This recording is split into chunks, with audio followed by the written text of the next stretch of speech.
I recently reviewed an Upwork profile and I found something that got me thinking about whether some of you have these same issues holding you back from landing your first job or subsequent jobs on Upwork. So let's dive into it with some of my observation and what you can do to level up your own Upwork profile.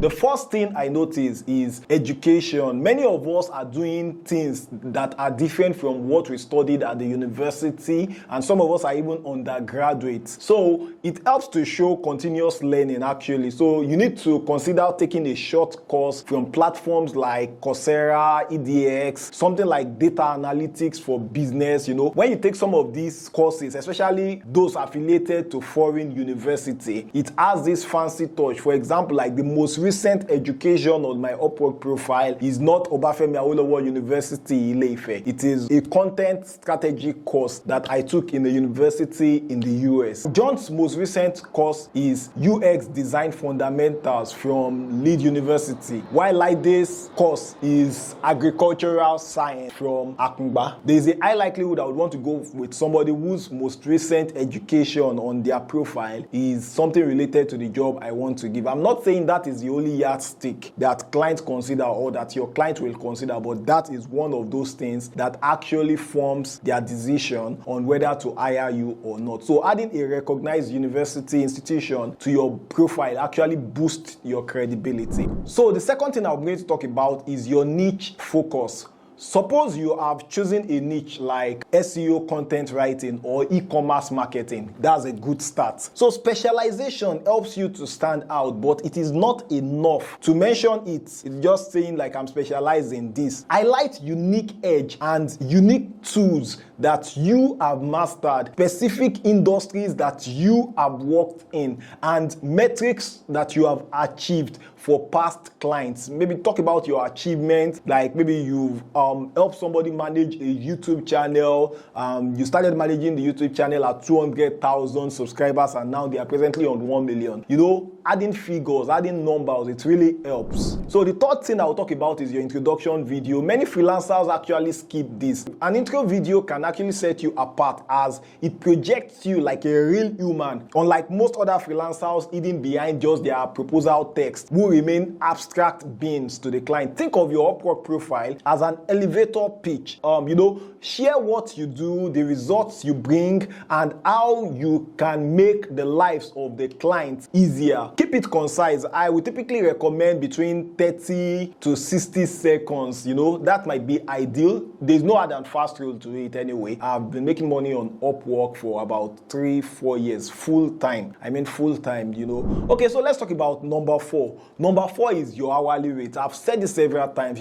Starting at a low hourly rate like $10 per hour is fine for beginners, irrespective of your country, but you should have a plan for growth, like increasing your hourly rate to $15 to $30 after completing. You put a specific milestones. Maybe you might say, okay, after I complete 10 projects or after I earn $5,000 on Upwork. You want to have a specific milestone so you don't get stuck in the small game. Higher rates do signal that you are confident about your skill and you know what you are doing.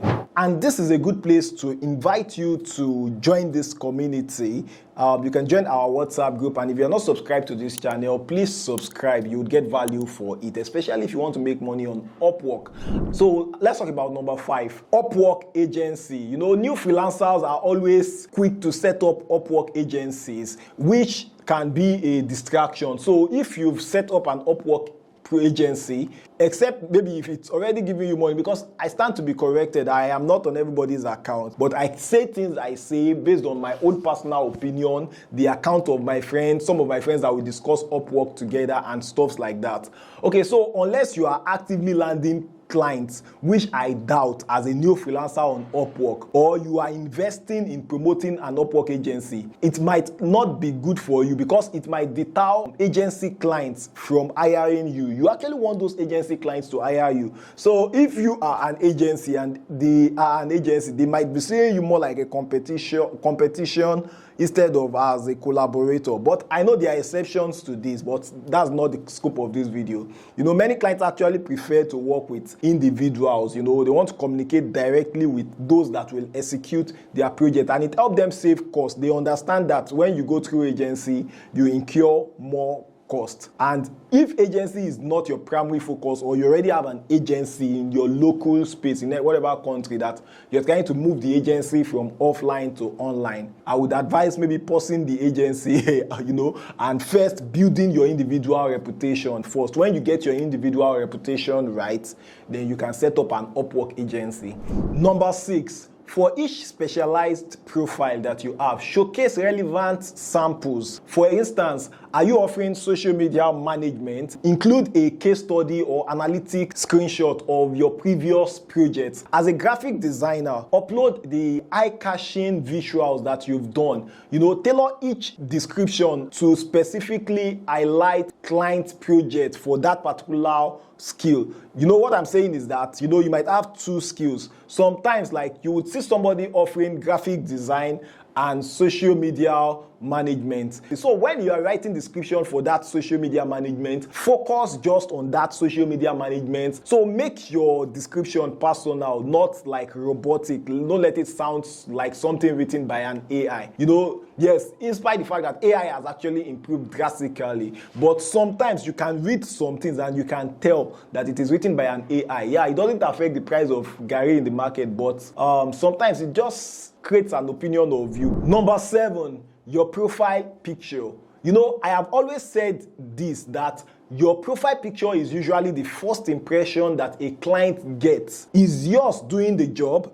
Is it representing you well? One thing I often see when I review people's profile on Upwork is that while some have good headshots, their headshot is good, they've actually followed the instruction or the teachings or the guide that I give previously on this channel, the cropping of the picture sometimes is not the best. It doesn't represent them the best it should. They zoom in or out wrongly. A great headshot should zoom in just fine to frame your face and cut off slightly below your shoulder.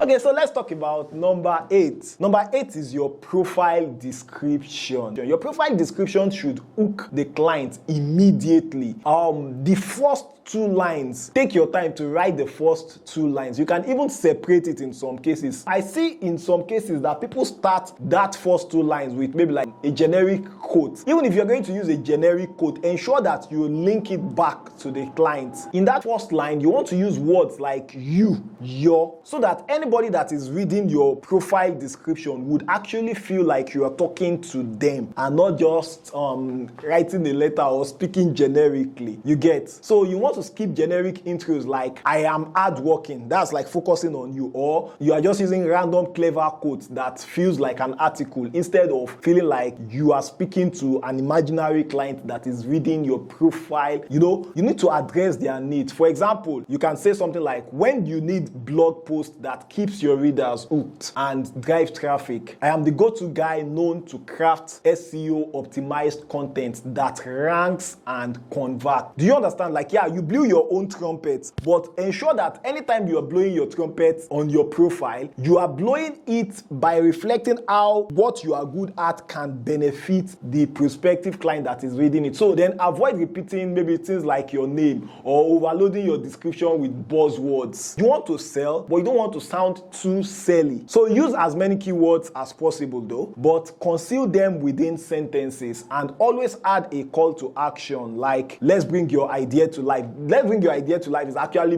becoming quite generic or more like an aphorism in the freelancing space. Idea to life. I think Fiverr started that. So like you see it on everybody's profile. But then you want to have a call to action. You want to say something like, message me now. Let's jump on a call. You can get free consultation from me right now. Do you get something like that? Okay, so now let's talk about number 9. Need to learn how to manage negative reviews. I have a physics teacher when I was in secondary school that would say something like, like, I think she's quoting somebody, I'm not too sure. She says something like, however hard you pray that bad things don't happen, sometimes they will. So however hard you pray that maybe you don't get a bad review, maybe like from a bad experience with a client, sometimes it will happen however careful you are, but then you can actually take measures to ensure that the chances of that happening is very, very, very, very low. I don't remember the last time I had a very terrible client, except maybe the one that scammed me.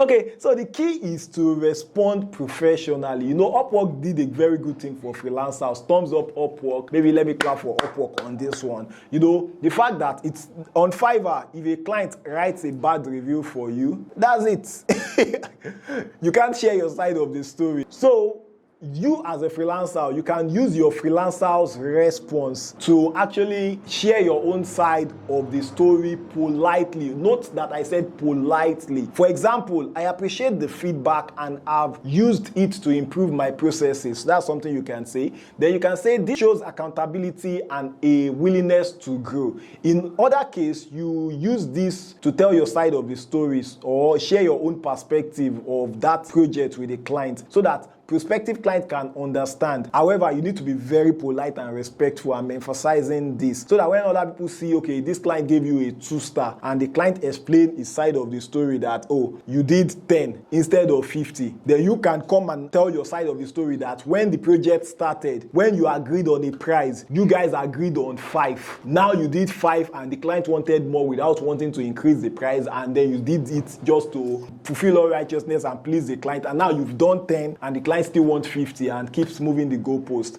So any new client that comes to that particular project on your profile when checking review can see your response to it. Then one thing you don't want to do, irrespective of what transpired between you and the client, you don't want to be too defensive also. You don't want to be seen as combative. You don't want to actually come off as too defensive because it might radiate from form of negative energy to your prospective client. Then by the way, you don't worry your head too much about that bad review. If you do other jobs or you have other projects, with time it will get washed out. Maybe like if you have good project after your bad review, maybe like after 90 days. Oh, I think there is a bit of complex. Maybe I'm going to make an entire video on this. And number 10 is your portfolio and project catalog. Think of your portfolio as your storefront. You know, have you walked past a storefront before? Maybe like at ICM, you see ShopRite, you see these other stores. Then you find something in that store that attracts you, the exact thing you are looking for. What will you do? Wouldn't you stop by to go inside the store and buy it? I'm not saying like maybe if T-Pain's economy has really affected you, but I mean you have all the money to buy what you want. So in our case, as Upwork freelancers, showcasing a mix of our best work and projects that aligns with our targeted clients helps us to attract hires and get us invitations. You know, the more you can add, the better. You know, just keep adding more portfolio. Although you start getting a lot of jobs at some point that you would not probably want to like be changing your profile. I'm actually talking to beginners. So by adjusting in these areas that I have mentioned, you will make your profile more appealing and more client focused. Remember, clients don't just want a freelancer. They want someone who is easy to work with and somebody who delivers results. I can help you review your Upwork profile if you wish. Also, I am offering a 25-minute session to converse with you one-on-one to scale your Upwork earnings. So let's get your profile winning those jobs. I'll see you in the next video. Don't forget to hit the like button if you have not. Share with your friends. Bye-bye. Yeah, before I go, if you want to join our WhatsApp group, you can click the link in the description below. Yeah, for now, it's the paid one that is opened. Yeah, bye-bye.